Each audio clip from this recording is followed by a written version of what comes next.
This is just a slide to help you recall what Professor Lackner just said.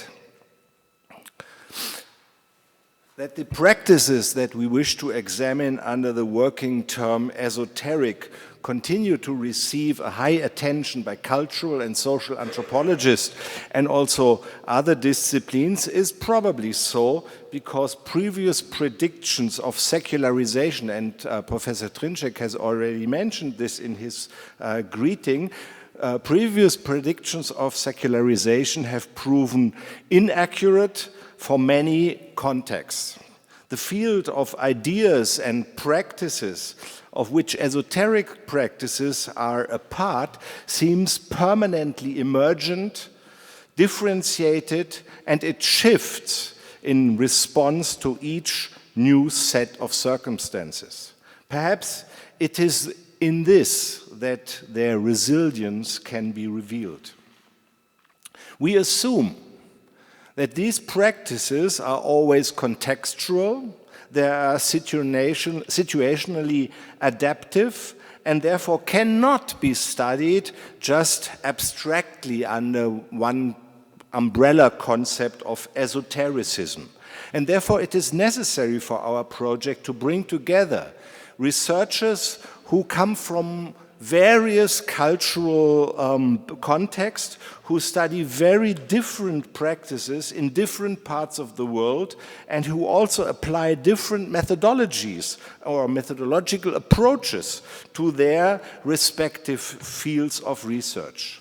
And our aim is to facilitate a comparative cultural studies research without having to start from a Eurocentric perspective as a kind of prototype of esotericism. We are, of course, aware that this term is a product of a complex Western discourse in which esotericists as well as researchers of esotericism have participated.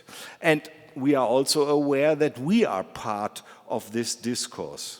And for this very reason, we have decided to stick to the term esoteric, which is meanwhile established in research, but to circumscribe it by a preliminary heuristic working definition in such a way that this discourse can be enriched from a global perspective. This CAS-E, our research group, which now has finally, I have to say, finally really started in October, has the ambition to enrich the focus of theoretical orientation in previous research on esotericism, which has largely worked historically by focusing on contemporary practices. That is our aim. In doing so, however, it is very important for our work to start genealogically and to work comparatively in order to be able to explore the historical depths of, or the depths and dimension of these practices and the interweaving histories that make them explainable as modern phenomena in the first place. Therefore, to grasp them solely under the perspective of traditional, and I think also Professor Trinček has pointed out this very clearly, this was we have to say that traditional, incidentally, is a concept of modernity. To understand them or to grasp them only under this perspective of traditional undermines the realization that almost all of these practices do have a historical depth and perhaps for that very reason possess an inner dynamic that makes them already modern. Understanding this requires a comparative analysis of their structural dynamics. We have, our working definition refers on one hand to practices that we want to study in a cross-cultural comparative way, and on the other hand to discourses and strategies of secrecy and disclosure related to them. as well as to questions of social or societal gradual recognition or even rejection of these practices. Such practices are certainly very different in the individual research context, but we believe that they can nevertheless profitably compared.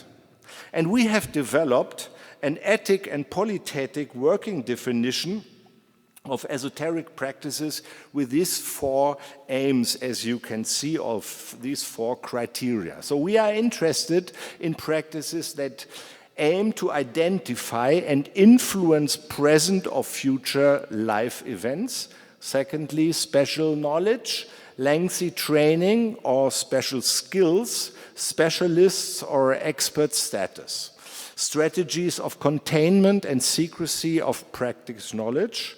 And we are interested in practices that are based on forms of ritual efficacy, which are basically hidden, or you can also say causally opaque, that is, cannot be experienced by the senses or only, at least only to a limited extent. And fourthly, in varying degrees, these practices are controversial or even precarious.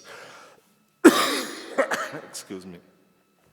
One observation regarding the contemporary esoteric practices that previous individual studies have suggested is their partial disconnection from the past and the reconfiguration of traditional ideas and practices in the light of present-day circumstances, or just the other way around, a recourse of a supposed or an imagined origins.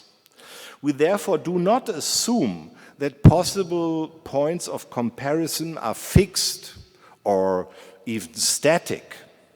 They are not essential entities.